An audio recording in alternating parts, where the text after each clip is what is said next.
So woke up earlier today and I saw, and you actually just did a monologue on this too. For the first time, maybe ever, you're beginning to see with Trump that he kind of knows this is different, what's going on with him right now. Yeah, with regard to his business fraud trial. Right. And, I mean, yeah, the monologue I did started with like, this time the walls actually did close in. You know, there's all the like, oh, the walls are closing in on Trump, and then it never happens. There's never any accountability. His poll numbers stay the same or go up, at least for Republicans, et cetera, et cetera. With this business fraud trial, they've already found that he committed fraud. Yes. And now it's like, all right, how hard are we going to hit you? And the potential penalties are quite severe. Already they've revoked his and his son's business license in the state of New York. So how he's going to move forward doing any of his New York business, I don't know. What Letitia James is seeking is $250 million, which is a lot of money. And he doesn't have a jury. Right. It's just this judge who clearly, you know, there doesn't seem to be a lot of love lost. And he's been attacking the judge. Right. Like, bro, you are absolutely screwing yourself here. So, and again, this isn't even a criminal case. This is the civil fraud case, but the punishments are, you could argue, just as bad as time behind bars when they revoke your business license in New York and you pay up to a $250 million fine, which you can't afford. And then the other question is, how long until other creditors pull out because they realize, oh my God, you know, this whole empire was built on fraud. And I went through, I mean, it was like a 280-page claim against Trump from Letitia James. And I remember going through a lot of the specifics that she laid out in her press conference. And it was like, nobody in good faith can hear that stuff and just swat it aside. I mean, to me, the one that's most brazen that the judge obviously took a lot of issue with is he claimed that his own personal residence in Trump Tower was 30,000 square feet, and that justified a certain, like, very high valuation. And it was only it was less than 11,000. So it lies about everything. You're a real estate developer. Like, there is no credibility to the idea that, oh, I just messed up and, like, misestimated. You lived there, and you're a real estate developer. You know it was not 30,000 square feet. And their argument from his defense was like, oh, well, it's common to be off a little bit. And, you know, there's no really set standard for how to measure square feet. And the judge was like, maybe if you were off by 5%, maybe even 10%. This, 30,000 square feet? No. And that's just typical of the type of just brazen lies that he was telling in order to secure loans or whatever he needed to do. And it's one thing to fleece regular people.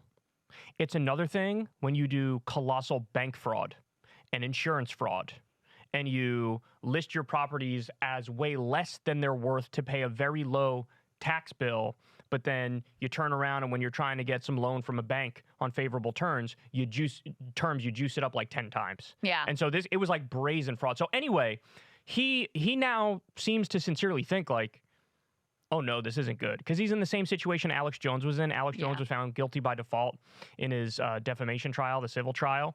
And he kept going to the court proceedings, but the court proceeding at that time was not about guilt or innocence. The court proceeding at that time was, what is your penalty going to be? You're already guilty. Now we're just determining how bad. Yeah, how bad it's going to be. And he would go into the courtroom and he'd come out after and be like, they won't even let me defend myself. This is unheard of. And it's like, well, because that part already passed. It's the same thing with Trump.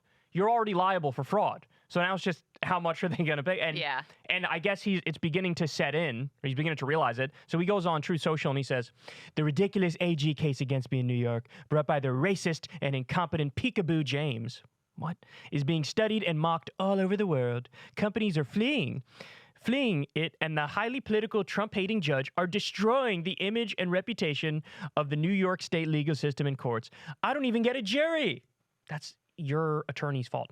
All of this while murders and violent crime hit unimaginable records. This is so bad for New York. Help! The respected commercial division, where it should have been sent in the first place, must take over this SH show. So, homie put help in all caps with an exclamation point, which says to me, like, he's beginning to know that, like, there ain't going to be no wiggling out of this. And that's why he's still trying to do the thing where I know I'm losing in the legal setting. So when I get out, it's all political, and I go on the offense politically. And so he's given press conferences afterwards. This is disgraceful. This is a witch hunt. This is all this stuff. And he even basically admitted he committed fraud in one of the press conferences afterwards. It was kind of astonishing that he was like, well, it said on our statement that don't believe the statement. Right. So we put on our financial statement that, like, you do your own research, do your own due diligence. You can't trust this thing. Right. He says that, and it's like, well, that's the point here. That was one of the arguments that his defense team tried to make, and that the judge immediately swatted down as absurd and ridiculous. You can't just put on something on a financial statement that's like, you shouldn't really trust this and think that you're good and, you know, it's all fine and good and you can just lie and say whatever you want. He swatted that aside. They continued to try to make that argument, and he was so irritated by that that he actually financially sanctioned Trump's lawyers for continuing to make these absolutely like absurd and spurious arguments in an attempt to defend him. So between that and the fact that one of the lawyers apparently forgot to like check the box to ask for the jury trial, he's not getting the best representation at this point, I would say. Listen, and the MAGA people have nothing. The big thing that like Eric Trump and Donald Trump Jr. were harping away on Twitter in the wake of this is like, oh my God, this judge says Mar-a-Lago is worth $18 million, which you know is a witch hunt because here are these properties that are smaller and they're worth way more, and this is obviously political. I can't believe he would say it's worth $18 million. That's unbelievable. But what they don't tell you is the $18 million number didn't come from the judge. It came from the Trumps one year to try to get a low tax bill. Yes. They said it was worth $18 million. That's right. And then they turn around. Sometimes they say it's worth $1 billion. Sometimes they say it's worth $1.5 billion. In one legal filing, they had it at $739 million. And this was at a time when the valuation was maximum $75 million. And so it's a total scam. It's totally fraudulent. And it's amazing to me that they use that example because it's like anybody who actually digs into the specifics and reads about it is going to know you guys are lying. Like, this is a very obvious lie that all it takes is reading what the judge actually said and reading what the claim actually was in order to debunk it. And the other thing they don't tell you is it's actually worth a lot less than what they pretend it's worth sometimes because it's very restricted property. Right. So it can only be a club. You can't change it into, some rich person building a mansion there in Florida. And I think it's almost up to 30% of the money, when it gets sold, has to go to some conservation thing for the state of Florida. So yet another reason why, it's just preposterous, the numbers that they give. And they just got caught speeding. Now, by the way, the more important part of this is a poll came out not too long ago from Survey USA. And one of the points I've been making for a while is however much of a strike against Biden it is, like his age, the fact that he's like a dusty carcass who's decomposing right in front of our eyes. Yeah. Like, is that a liability? Well, absolutely. Yeah. Common sense says it's a liability, and there could be some normies who look at that and go, I can't do it. But in the context of that conversation, nobody ever brings up it is either an equal liability or a bigger liability to have somebody who has 91 criminal charges against them on the other side. And so now we have a new poll that came out. So if it's just straight up Trump versus Biden, you have 43 to 43. Yep. Okay, that sounds about right to me. If Trump is convicted but he doesn't go to prison, Biden gets 39, Trump gets 36. So now a 3-point lead for Biden, and someone else gets 18 percentage points. In this scenario, that could be RFK, that could be Cornel West, could be a mixture, et cetera. No labels candidate, whatever. No, yeah, whatever. But then you have, if Trump is convicted and goes to prison over any of his criminal charges, ready for this? Biden 39%, Trump 26%, someone else 27%.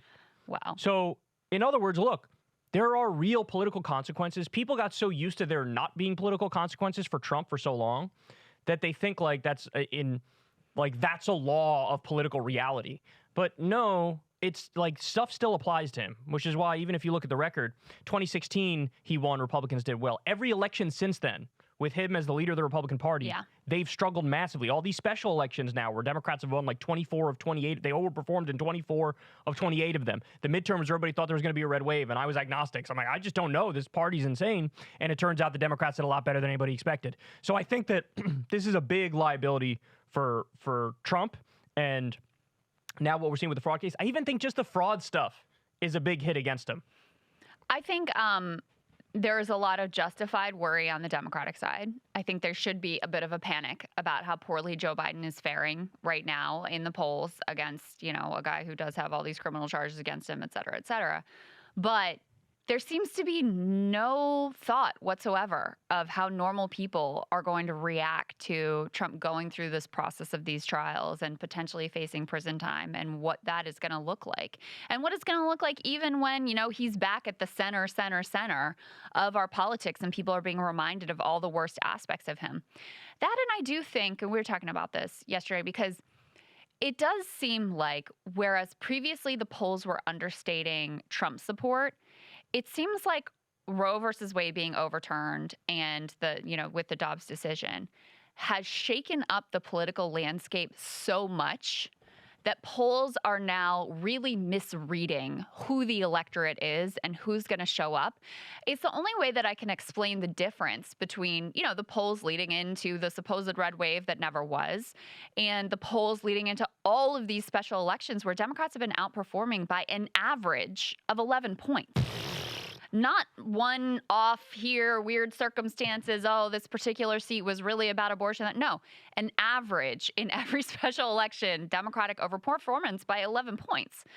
So that's my best guess of what's going on here, is that, it's not that people are in love with Joe Biden. It's not that they feel great about the economy. They don't. They feel very, very depressed about the direction of the country in general, even though, as I've laid down and you've laid down, I think Biden's done some good things that over the medium to long term in particular are going to pay off. I think it's been important for the labor movement, et cetera. But people feel depressed about where we are and where we're going. It's not that they feel great about Biden, but they look at the other side and are like, no. Well, especially now with Gates and McCarthy and everything going on with that, too. Absolutely. I mean, who can look at that and be like, yeah, these people are up to governing? Yeah. So you made a great point to me the other day that I'm going to repeat now. This really stuck with me when you told me this, because I didn't know this. Macron in France had a 37% approval rating. That's a disaster, no matter who you are, right? But when he had that, he won re-election handily. And that was a light bulb moment when you told me that. Because I was like, oh my God, that's right. There's a pretty clear discrepancy between what Joe Biden's approval rating is at any given moment and the number of people who will actually say, okay, I'll go cast a vote for him. Because if you ask me, if I get called by a pollster and they're like, do you approve of the job Joe Biden is doing? I'd be like, no, right. I don't. But at the same time, it's like, but if it's him versus Trump, would I vote for Biden? Absolutely, I would vote for Biden. Yeah. And I think there's a lot of people who fall in that category. For sure. Where he could have a 37%, 32% approval rating. And it's just, and again, it's because of all the evidence that we just laid out. The Democrats overperforming by 11 percentage points, winning like 24 of 28, or doing better in 24 out of 28 special elections. The red wave that wasn't in the midterm. All those things put together is like, oh, that is the only logical explanation I can think of.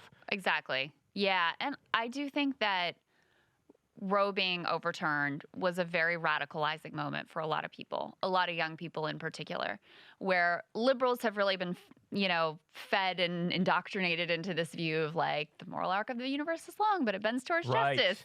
And then you're like, wait a second, what happened to this moral arc? Yeah. The moral arc is going in the opposite direction and is not bending towards justice. It's bending towards injustice. And oh, by the way, we see what these psychos are trying to do at the state level, and we see what these psychos are trying to do at the federal level. And even if, Biden's not my cup of tea and I got all kinds of grievances and issues here, like we got to stem the tide and make sure it doesn't get even worse. I think that's been very radicalizing. In a lot of these elections, where they've tracked this data, they've found that young people have shown up in much larger numbers than they typically would in a midterm election or a special election. And that's really made a difference in a lot of these instances. And I think my theory, for what it's worth, is that the polls are just not really capturing that. Because number one, young people don't, they don't have landlines. They're probably not responding to a lot of polls, whatever. And also, these pollsters try to model what they think the electorate is going to be like. And it must be the case that their models, whether it was wrong in one direction in 2016 or wrong in the other direction in 2020, they just have broken down where they're not able to accurately predict who is going to show up and what the electorate is actually going to look like. And I think, based on the results that we've seen, that, things are probably understating where, Democratic support at this point, and that's only going to become the gap is only going to become larger if you have Trump going through trials, Trump being found guilty, Trump facing prison time, et cetera. When we did our focus group with Breaking Points of Republican voters in New Hampshire, they were partisan Republicans, many of whom liked Donald Trump, and a few of the ones who were favorable towards Trump. When we were like, okay, what if he's in prison? When the moderator asked them that, they were like, no, like how does that even like work? Does not compute. Yeah, it was just like a normie reaction of like, I can't vote for a guy who's in prison. I don't care if I like him or hate him or what. I can't vote for a dude who's in prison. So I do think there's a lot of that. Definitely.